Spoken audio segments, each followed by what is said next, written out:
Assalamualaikum warahmatullahi wabarakatuh. Waalaikumsalam warahmatullahi wabarakatuh. Salam sejahtera bagi kita semua. Kita hadirkan kehadirat Allah Subhanahu wa Ta'ala pada hari ini 15 Mei 2022. Kita kembali bisa mengikuti sesi tutorial web yang kelima untuk program PGSDUT Jar Muara Badak. Sebagaimana biasanya saya akan mengecek kehadiran dari teman-teman semua ya. Saya mulai dengan saudari Dewi Yanti ya, hadir.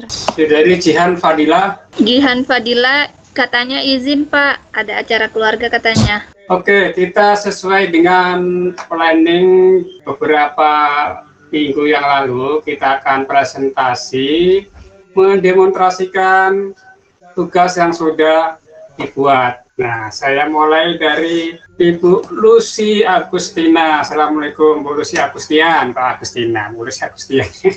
Assalamualaikum warahmatullahi wabarakatuh, Pak. Waalaikumsalam. Gimana kabarnya? Mohon maaf lahir batin, Pak. Ya, sama-sama mohon juga ya yang lainnya. Oke, Bu Lucy bisa di share screen. Kita akan coba bermain-main dengan kuisisnya Bu Lucy Agustian ini. Terima kasih Bapak ya, Bapak dosen kami. Alhamdulillah. Sekarang saya akan menampilkan presentasi saya yang memakai aplikasi Quizzes, yaitu di sini ada materinya ilmu pengetahuan alam atau tata surya. Baik, kita mulai. Planet-planet dalam tata surya kita berjumlah 8, mulai dari yang terdekat dengan matahari yaitu Merkurius, Venus, Bumi, Mars, Jupiter, Saturnus, Uranus, dan Neptunus. Planet yang dijuluki sebagai bintang fajar. Pilihan jawabannya Mars, Bumi, Venus, Neptunus. Gambar di samping terlihat adalah gambar planet Venus. Terlihat terang ya di dalam tata surya, planet Venus sering dinamakan bintang fajar karena tampak cemerlang di waktu fajar. Oke, pertanyaan yang ketiga. Planet yang bercincin tebal adalah, di sana dilihat ada gambar Saturnus, Bumi, Jupiter, dan itu Venus. Diklik gambarnya.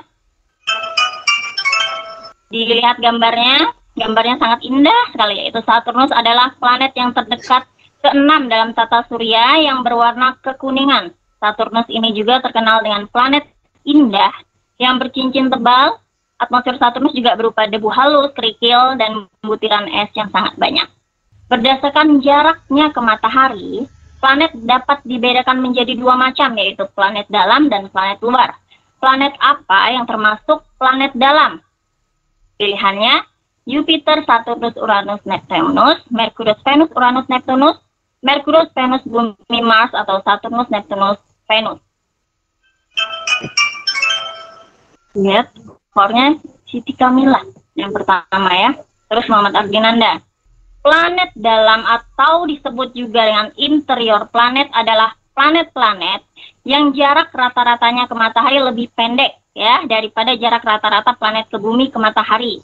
Yang benar adalah Merkurius, Venus, Bumi, Mars. Sementara pengertian planet luar adalah planet yang jarak rata-ratanya ke matahari lebih panjang daripada planet bumi di ke matahari, yaitu Jupiter, Saturnus, Uranus, dan Neptunus. Terima kasih.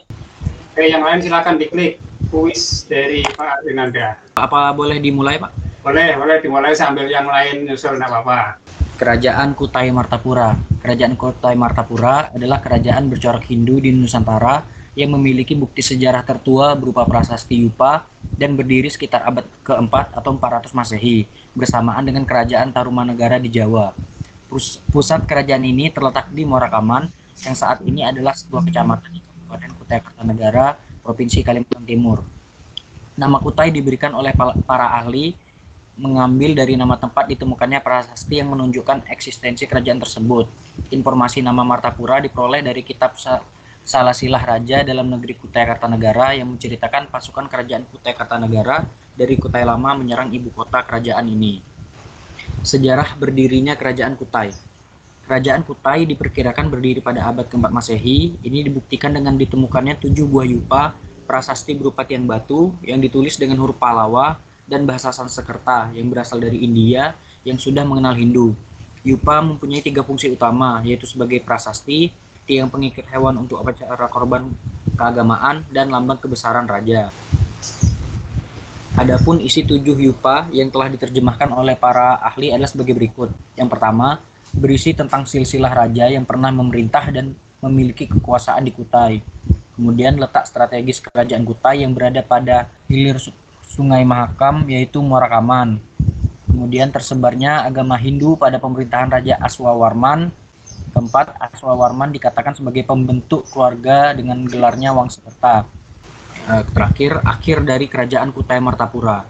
Kerajaan Kutai Martapura berakhir saat rajanya yang bernama Maharaja Dharma Setia terbunuh dalam peperangan di tangan Raja Kutai Kartanegara ke-8, yaitu Pangeran Sinum Panji Mendapa. Perlu diingat bahwa Kutai Martapura berbeda dengan kerajaan Kutai Kartanegara yang saat itu ibu kota di Kutai Lama. Kutai Kartanegara inilah pada tahun 1365 yang disebutkan dalam sastra Jawa Negara Kertagama. Kutai Kartanegara selanjutnya menjadi kerajaan Islam. Sejak tahun 1735, kerajaan Kutai Kartanegara yang semulanya raja bergelar pangeran berubah menjadi bergelar sultan, Sultan Haji Muhammad Idris, dan hingga sekarang disebut Kesultanan Kutai Kartanegara. Selanjutnya akan ada sesi kuisnya, Pak.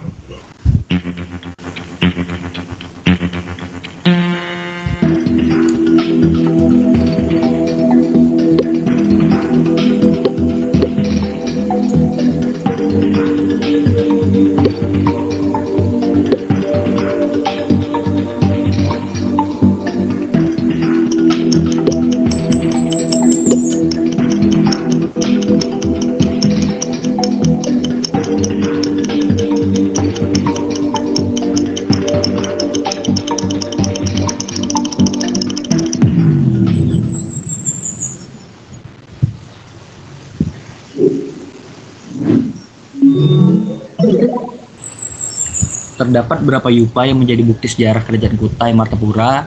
Jawaban yang benar adalah terdapat 7 prasasti yupa.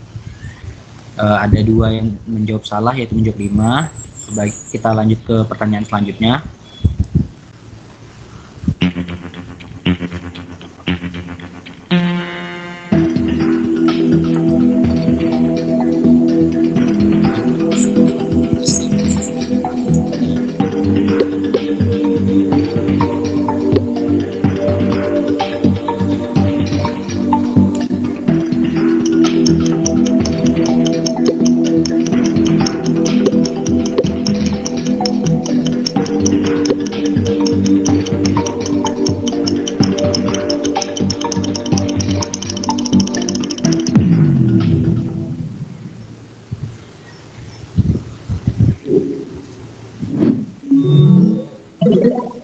Nah, pada pertanyaan yang termasuk dalam isi prasasti yupa kecuali yang menjawab benar hanya 1 orang, yang sisanya banyak salah. Mungkin terkecoh ya dari pilihannya, karena bisa dibaca kembali. Kalau yang pilihan yang terakhir itu bukan sapi tetapi onta, maka dari itu jawaban yang benar adalah itu, karena kan kecuali pertanyaannya. Baik, kita lanjut ke pertanyaan selanjutnya.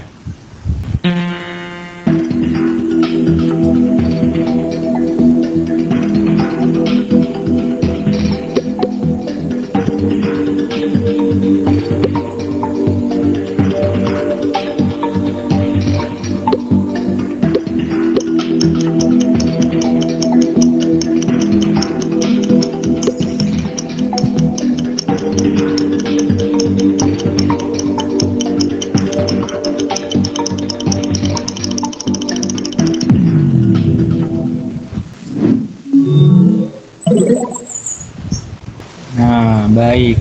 Masa kekuasaan raja siapakah kerajaan Kutai Martapura berjaya?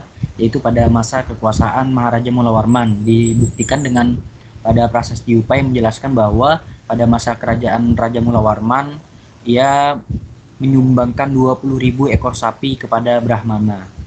Baik, kita lanjut ke pertanyaan terakhir.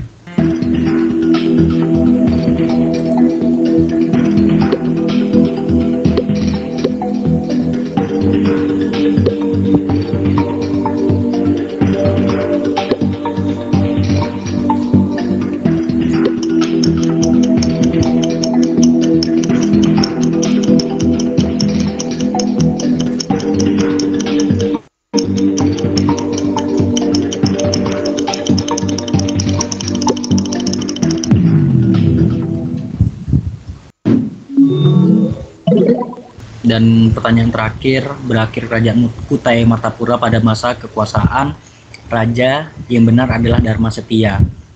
Karena pada masa kekuasaan Maharaja Dharma Setia, ia mengalami kekalahan saat berperang dengan kerajaan Kutai Kartanegara dari Kutai Lama. Peringkat tertinggi dipegang oleh Ibu Lucy Agustian. Selamat kepada Ibu Lucy telah memenangkan kuis kali ini dengan poin 4230, kemudian disusul Ibu Juwita, dan yang terakhir Ibu Novia Emiliana. Sepertinya banyak terjebak yang di sini. Yang pertanyaan nomor 4, solusi Tiupa. Betul. Karena di sini ada sengaja memang saya kecoh dengan pilihan, yaitu 20.000 ekor onta. Sebenarnya kan dijelaskan bahwa yang disumbangkan adalah 20.000 ekor sapi. Baik, mungkin itu saja presentasi dari kuis saya. Kurang dan lebihnya saya mohon maaf. Saya akhiri. Wassalamualaikum warahmatullahi wabarakatuh. Waalaikumsalam warahmatullahi wabarakatuh. Ya, bukan kuis buat Pak Muhammad Adinanda ya. Sekarang Bu Siti Kamila sendiri punyanya, coba. Iya Pak. Mungkin langsung aja dimulai kali Pak ya. Oke, boleh dimulai. Ya, yang lain boleh sambil menyusul. Ya, silakan tekan tombol mulai, silakan Bu Siti Kamila. Assalamualaikum warahmatullahi wabarakatuh. Waalaikumsalam warahmatullahi wabarakatuh. Terima kasih teman-teman semua dan Pak Yahya atas kesempatannya. Di sini saya mengambil materi daur hidup hewan dan upaya pelestariannya. Semua makhluk hidup mengalami pertumbuhan dan perkembangan. Tahapan pertumbuhan dan perkembangan hewan dari kecil sampai dewasa disebut siklus hidup atau daur hidup hewan. Pada daur hidupnya, ada hewan yang mengalami perubahan bentuk, ada juga yang tidak. Hewan yang mengalami perubahan bentuk dalam siklus hidupnya berarti mengalami metamorfosis. Hewan yang mengalami perubahan bentuk pada setiap tahapannya berarti mengalami metamorfosis sempurna. Mohon maaf ada kesalahan ketik. Hewan yang mengalami perubahan bentuk hanya pada beberapa tahap berarti mengalami metamorfosis sempurna. Oke, di sini langsung ada kuisnya, silakan teman-teman. Hewan yang mengalami perubahan bentuk dalam siklus hidupnya disebut, silakan, metamorfosis, daur hidup hewan, metamorfosis sempurna, metamorfosis tidak sempurna. Di sini ada 4 yang menjawab benar, 2 yang menjawab salah. Upaya yang dapat dilakukan untuk melestarikan hewan dari kepunahan adalah sebagai berikut. Membuat penangkaran untuk hewan langka, mengambil telur-telur untuk dibantu menetaskannya, memindahkan hewan langka ke tempat yang lebih cocok, membuat undang-undang perburuan, tidak melakukan perburuan liar dan jual beli hewan langka, menindak tegas para pelanggar dengan memberikan sanksi hukum sesuai hukum yang berlaku.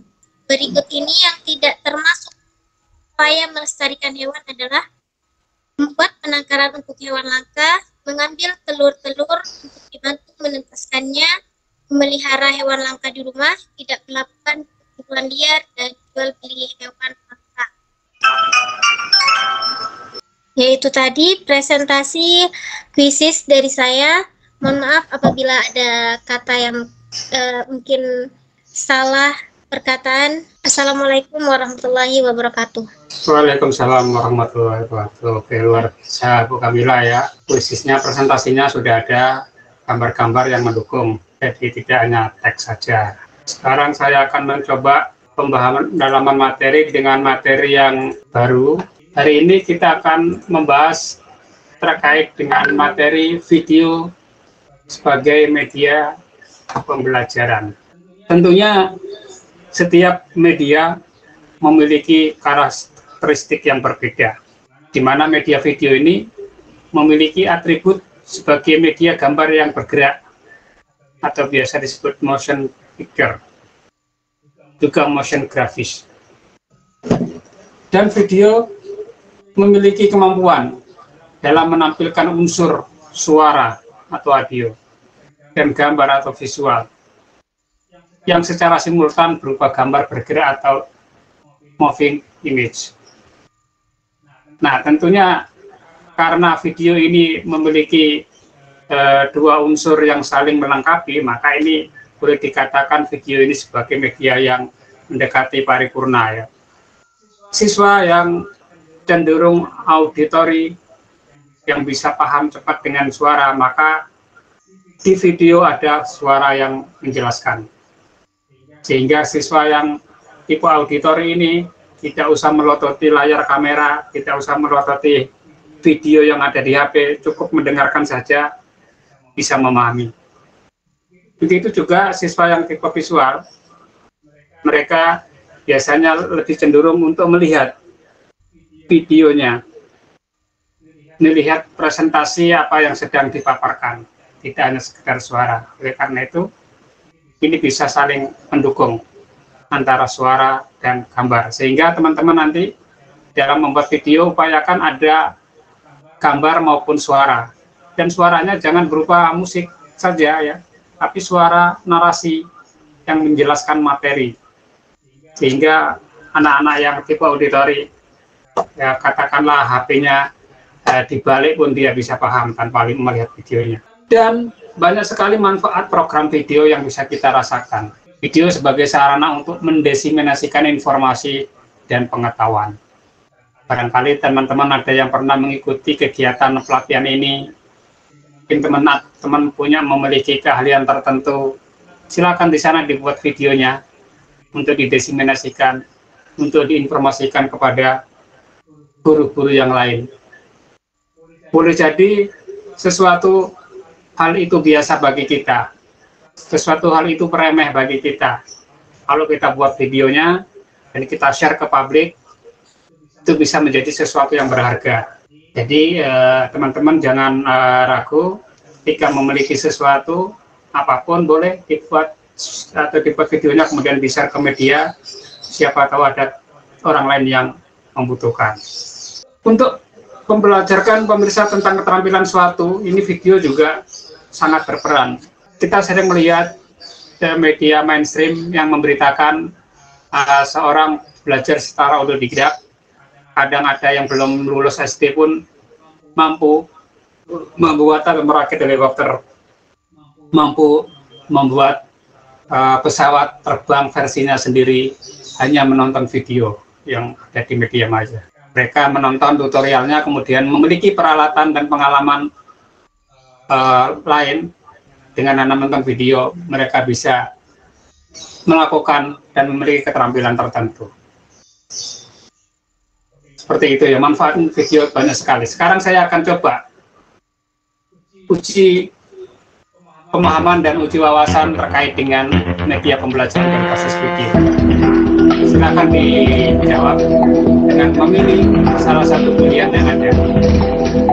Yang bukan tujuan dari program pembelajaran berbasis video adalah untuk memberi informasi, mengajarkan sesuatu, membujuk masyarakat, menghibur, maupun menghukum. Kita bisa.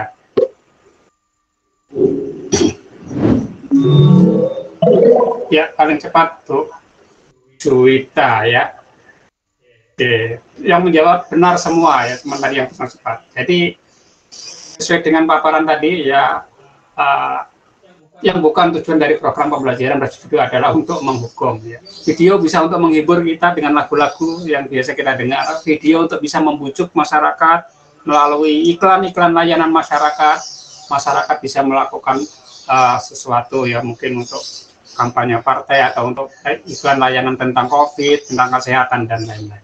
Juga untuk mengajar tentu saja, serta memberi informasi melalui berita-berita yang ada.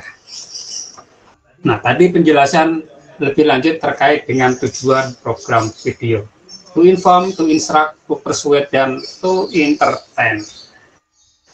Di mana lebih lanjut oleh Kaumi dalam bukunya ditulis 2008 bahwa tujuan program video pembelajaran ini ya, untuk mengembangkan pengetahuan dan keterampilan, untuk mengajarkan pengetahuan dan keterampilan yang spesifik kepada pemirsa. Katakanlah di beberapa channel televisi ada program Discovery Channel, Animal Planet, di TV-TV lokal kita juga ada ya, tayangan yang ada dari Trans 7, biasanya banyak-banyak yang mengulas tentang sesuatu ya, Discovery dan lain-lain ya. Juga di TV edukasi kita bisa menyaksikan pengetahuan dan keterampilan khusus yang disajikan. Juga di video ini juga bisa digunakan untuk tujuan membangkitkan motivasi dan apresiasi. Program drama dapat digunakan untuk memotivasi atau membangkitkan emosi orang yang melihatnya dan dapat mengapresiasi sebuah peristiwa yang ditayangkan. Tentunya teman-teman dalam memilihkan drama pada anak-anak kita perlu bijak ya. Jangan sampai anak-anak disuguhi drama-drama yang untuk orang dewasa, drama-drama untuk orang remaja ya, drakor atau apa seperti itu ya. Ini yang tidak cocok dengan usianya disajikan untuk anak-anak kita. Tentunya kita bisa memilih drama-drama yang sesuai dengan usia anak-anak. Banyak sekali disimak di TV edukasi ya. Ketika dia kalau di YouTube TV edukasi, di channel rumah Anda di TV kabel juga ada TV edukasi. Di sana sering ditayangkan drama-drama atau tayangan-tayangan untuk usia anak-anak sekolah. Tujuan yang lain dari program video pembelajaran ini juga memberi pengalaman nyata. Program video dapat digunakan untuk menghadirkan rekaman yang dapat memberikan pengalaman nyata. Sebagai contoh misalnya mengenal lebih dekat perilaku dan kehidupan hewan langka alam liar di Afrika. Ini kita bisa temukan di channel-channel yang lain, di channel Discovery atau yang lain. Mungkin di dalam TV-TV swasta yang lain memberikan tayangan tentang bagaimana kehidupan suku Baduy, bagaimana kehidupan suku Tengger, bagaimana kehidupan suku Dayak. Anak-anak bisa melihat pengalaman nyata melalui tayangan video ya. Kalau memang tidak bisa membawa langsung anak-anak ke kampung tersebut, melihat tayangan video, saya rasa sudah bisa diberikan ke mereka. Oke, kita coba lihat lagi uji wawasan terkait dengan video sebagai media pembelajaran. Silakan dituliskan secara bebas ya. Apa saja yang menjadi keunggulan program video? Ya, pertanyaan ini tidak memilih, tetapi menulis. Silakan ditulis pendapat teman-teman keunggulan program video dibanding program dari media yang lain.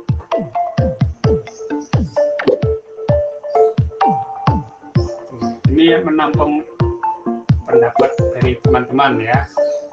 Silakan ditulis.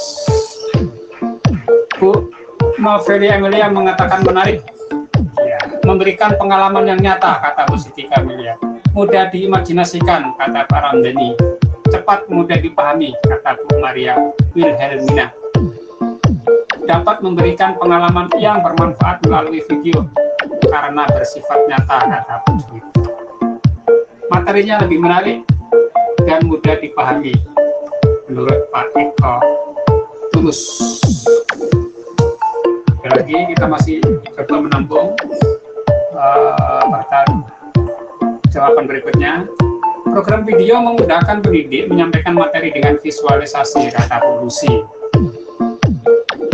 Lebih menarik untuk anak-anak menurut Bu Yanti. Oke, ada pendapat lain? Waktunya masih berjalan ya, saya setting agak lama karena ini menulis bukan memilih jawaban ya, kan, ya. Oke, silakan dituliskan dengan singkat 3 atau 4 kata sepakat. Dapat memberikan pelajaran yang bermanfaat melalui video karena bersifat nyata menurut Twitter. Kemudian lebih menarik untuk anak-anak menurut Bianti. Oke, lagi pendapat yang lain. Kita tunggu 2 orang lagi. Waktu masih berjalan ya, 40 detik sekarang ya. Silakan dituliskan pendapatnya.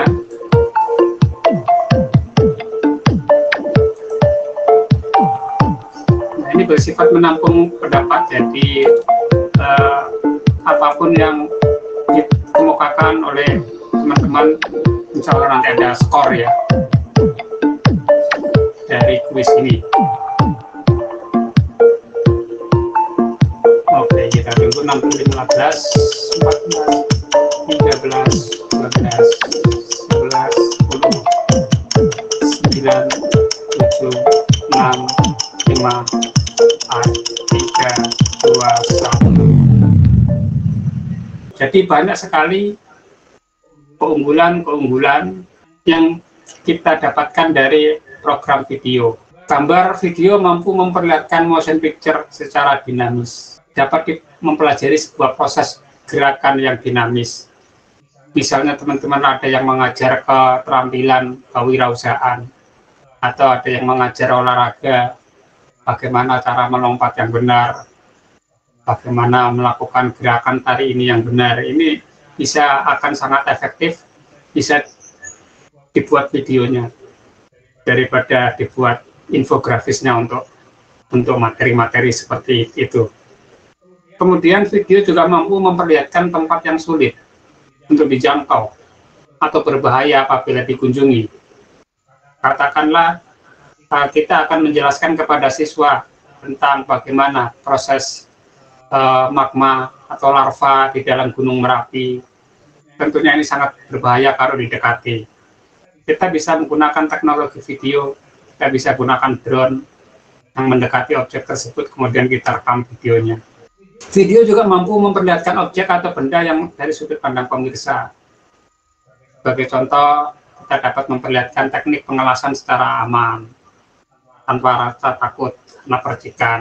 Karena sudah dibuat videonya ya, sehingga akan lebih nyata subjeknya. Teknologi video ini juga dapat menayangkan objek dalam format 3 dimensi, sehingga dapat melakukan observasi secara jelas tentang suatu objek atau benda secara rinci.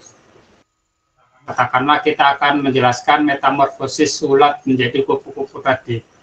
Jadi sudah dijelaskan oleh Bu Kamila dengan tayangan gambar.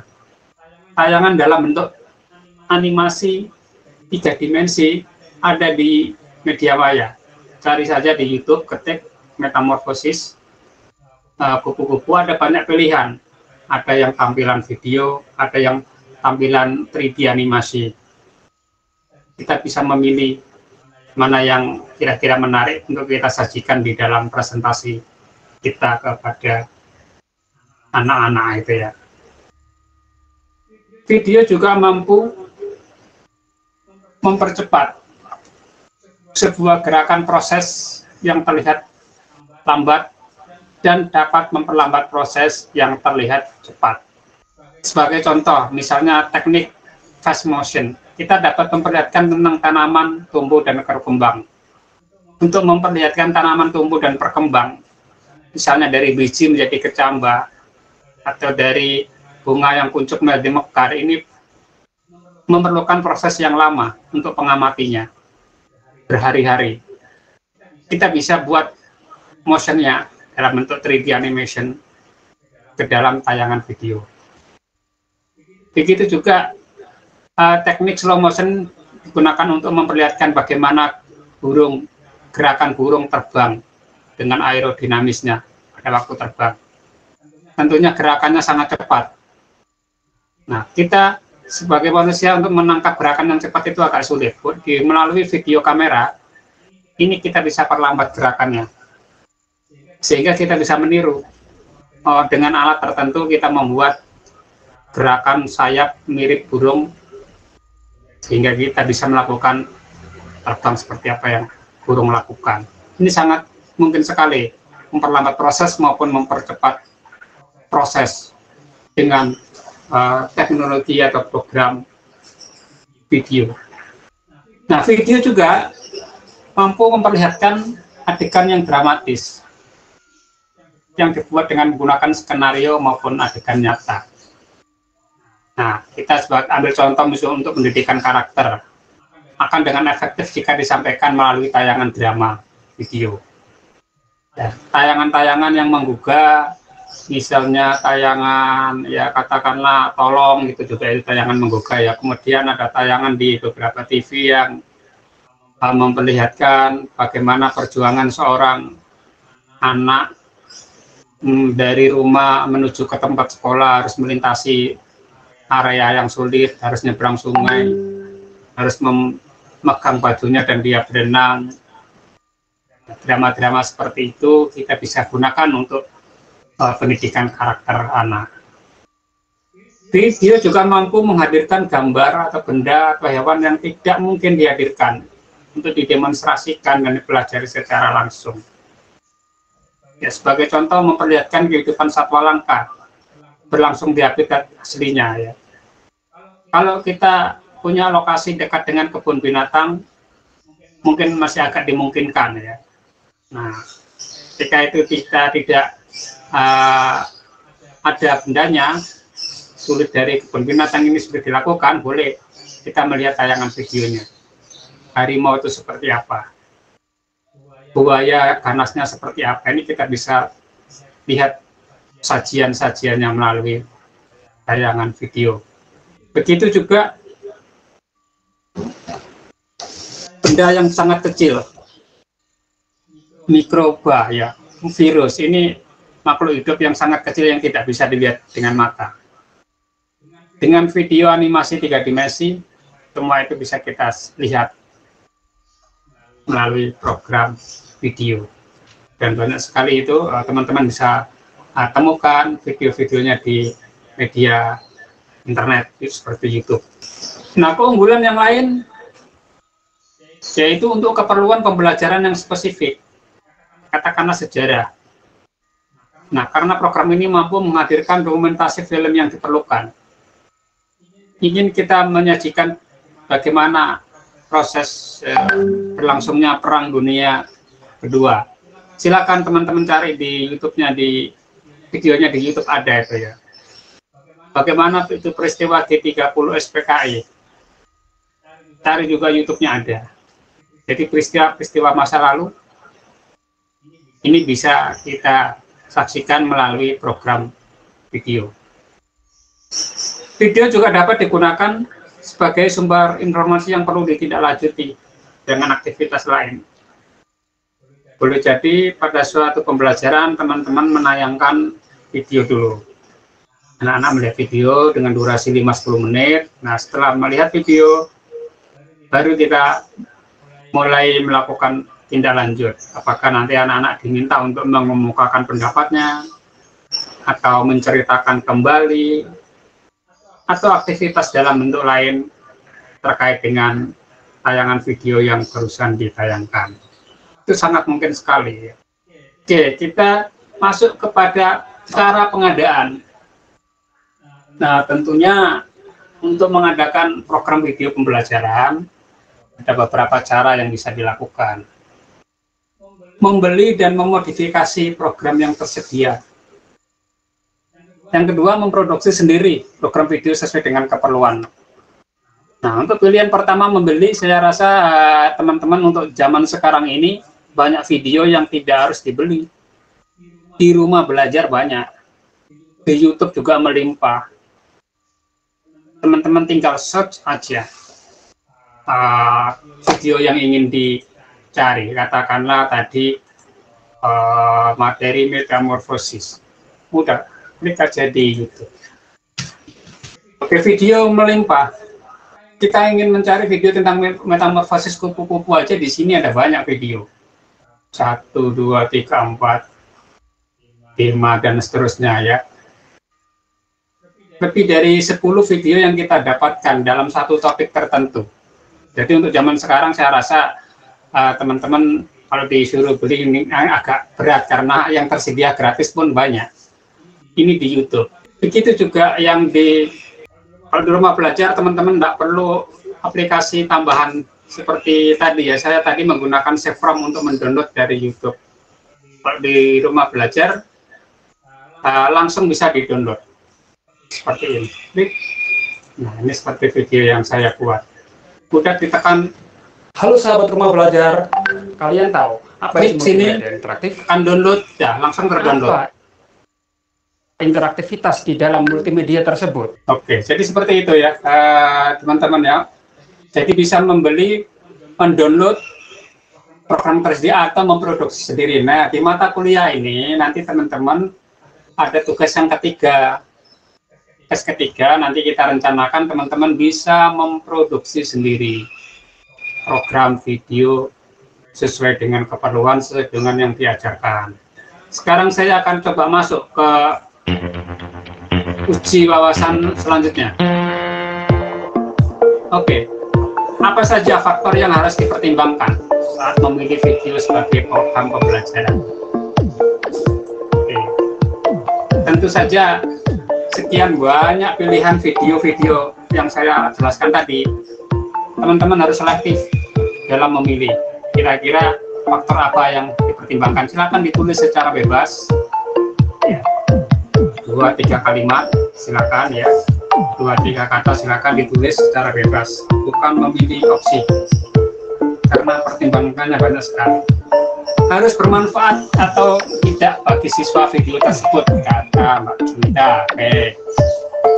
Apalagi pendapatnya lagi silakan ditulis.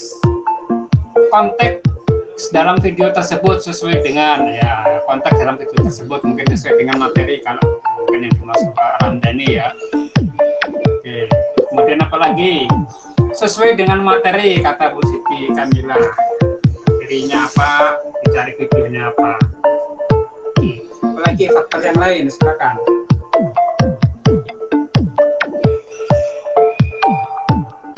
Oke, pertanyaannya apa saja faktor yang harus dipertimbangkan saat memilih video sebagai program pembelajaran? Ditunggu tanggapan yang lain. Baru 3 mahasiswa yang memberikan pendapatnya. Kira-kira faktor apa lagi? Pilih yang menarik, kata Pak Eko Tulus. Keamanan dan kemudahan saat diunduh ya, bisa juga ya. Kadang ada video yang diunduh itu minta persyaratan macam-macam gitu ya. Suruh login, suruh ini, suruh itu gitu ya. Nah, insya Allah di rumah belajar nggak login pun bisa. Materi yang sesuai gambar dan materi yang menarik dapat meningkatkan motivasi siswa dalam belajar. Oke, terima kasih Bu Nurami Linda pendapatnya. Apalagi ini sesuai dengan minat dan kemampuan berpikir siswa, kata Bu Novia Emilia di Ngo. Kita tunggu yang lain lagi pendapatnya apa nih, apa yang saja yang harus dipertimbangkan saat memilih program video pembelajaran yang tersedia, yang begitu banyak dan melimpah. Oke, kita masih tunggu pendapat yang lain dari 11 partisipan, baru 7 ini saya lihat ya. Kita tunggu yang lain. Waktu menghitung mundur.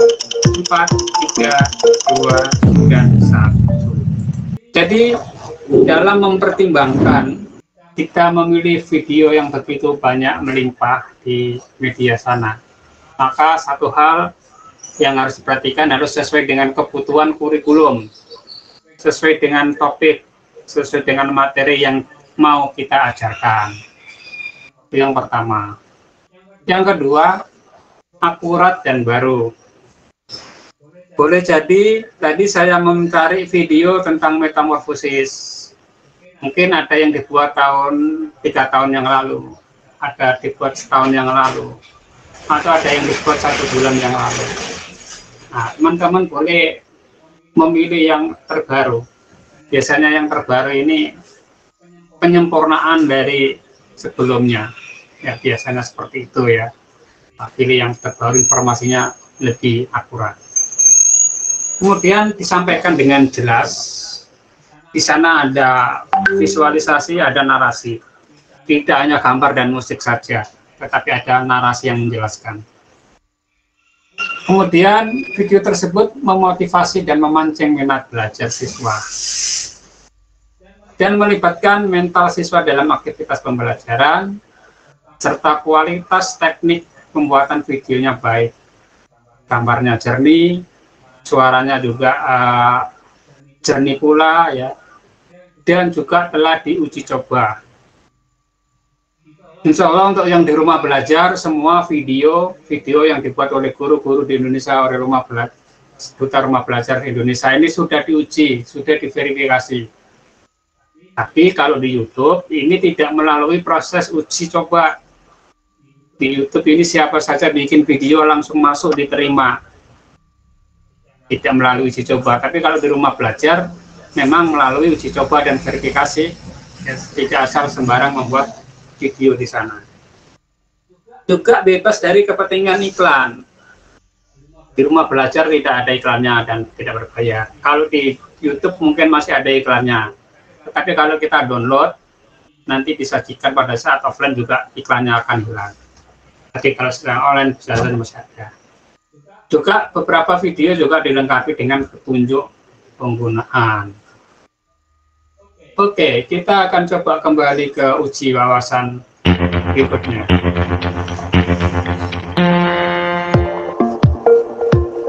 Nah, seandainya nih teman-teman memproduksi video sendiri, kira-kira langkah-langkah apa saja nih yang harus dilakukan?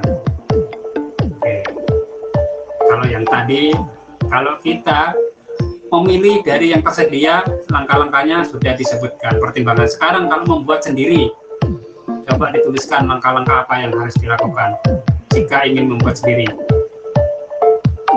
Dan memang nanti di mata kuliah ini teman-teman wajib membuat sendiri ya, sebagai tugas yang ketiga. Dan nanti dimasukkan ke YouTube juga. Pertama, mengumpulkan informasi yang akan dimasukkan ke dalam video, kata Pak Ramdhani. Mencari materi, kata Bu Siti Kamila. Merencanakan video yang sesuai dengan materi dan tingkat kelasnya, kata Bu Juwita. Menyusun strategi atau topik yang akan ditayangkan, menurut Bu Wahyudi Bahara. Oke, silakan dituliskan lagi. Apa ini yang belum ditulis oleh teman-temannya nih? Menyiapkan bahan-bahannya yang akan diolah menjadi video, menurut Pak Eko. Terus, oke, tunggu yang lain lagi.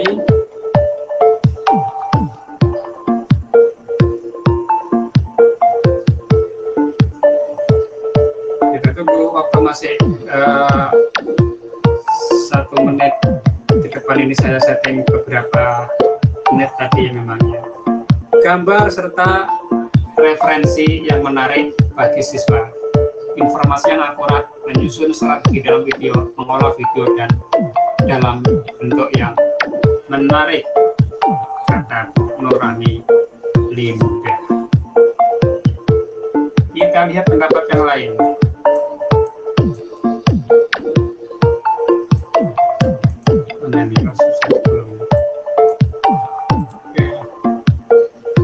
Menyempurnakan ide, kata Bu Lucia Gustian. Menyiapkan gambar yang menarik, menurut Bu Yani. Menentukan materi yang akan disampaikan, menurut Ibu Novia Emilia de Rong. Oke, masih ada lagi, baru 9 dari 11 partisipan. Kita tunggu waktu berjalan mundur, masih ada beberapa detik lagi. 9, 8, 7, 6, 5, 4, 3, 2, 1. Jadi betul sekali teman-teman tadi katakan, ya kira-kira persiapan atau langkah-langkah apa yang harus dilakukan. Pertama, teman-teman harus menemukan ide atau gagasan. Saya ingin membuat video tentang metamorfosis. Idenya mungkin teman-teman mengambil dari yang sudah ada di YouTube. Ketika kita melihat di YouTube, boleh jadi teman-teman menemukan kelemahan-kelemahan. Nah, di situ kita sebagai pembuat yang berikutnya harus menyempurnakan yang ada. Ya, kalau kita bisa yang hasil karya kita lebih bagus dari yang sudah ada. idenya apa, dibuat sekreatif mungkin, apakah nanti temanya heroik, temanya lucu, atau yang bagaimana ya, dari apa yang sudah digagas. Juga materi-materi yang dipilih, pilih materi-materi yang ruang lingkupnya, skopnya sempit tapi mendalam. Jangan kita membuat materi yang terlalu luas sehingga mengambang nanti ya.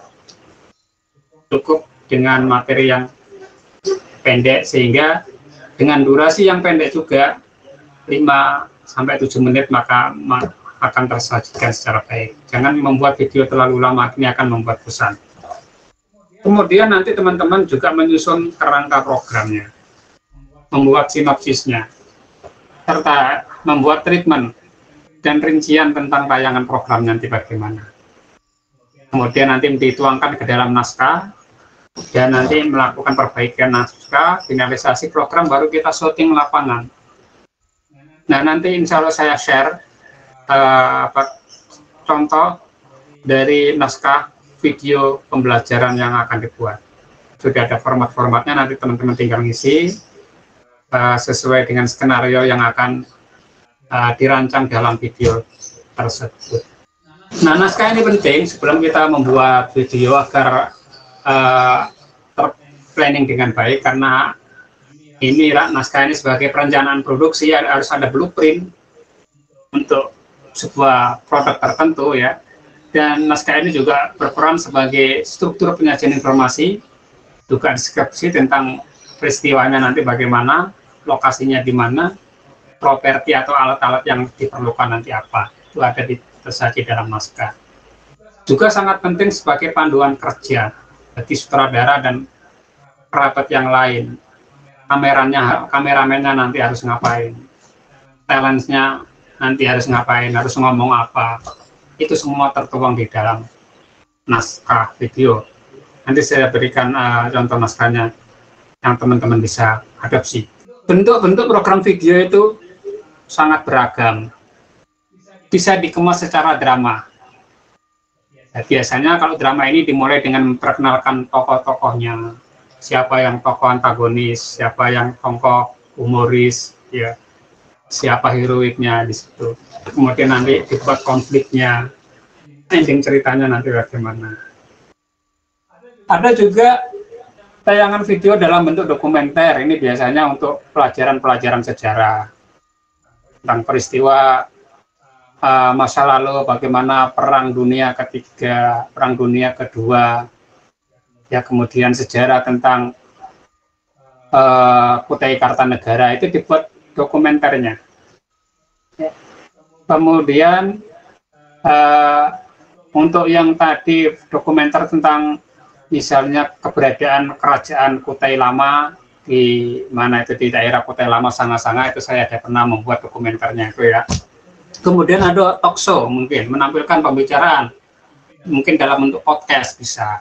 Nah, ini saya coba akan tayangkan video dokumenter ya tentang sejarah jejak Sanga-Sanga.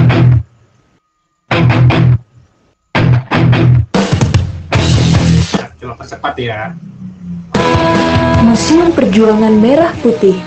Di museum ini terdapat foto para pahlawan yang berjuang di Sanga-Sanga. Nah, bentuk program yang lain adalah demo, menyajikan materi demonstrasi, contoh yang dipraktekkan secara tahap demi tahap, ya, step by step.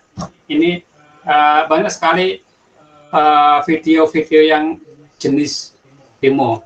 Ada juga video jenis musikal, yaitu misalnya bagaimana melakukan gerakan tarian tertentu, sendera tari dan seterusnya. Juga video dalam bentuk kuis yang mungkin teman-teman bisa saksikan di program-program TV. Juga video dalam bentuk features atau majalah elektronik yang menyajikan variasi dan topik-topik yang tertentu yang menarik, itu kita bisa buat. Dan juga ada bentuk yang kombinasi, di dalamnya nanti ada demonya juga ada musikalnya juga ada feature-nya. Biasanya ada juga yang model kombinasi seperti itu. Oke, untuk pertanyaan terakhir ini saya ada video, kira-kira silakan teman-teman jawab ini pertanyaan. Kira-kira video ini jenis yang apa ini?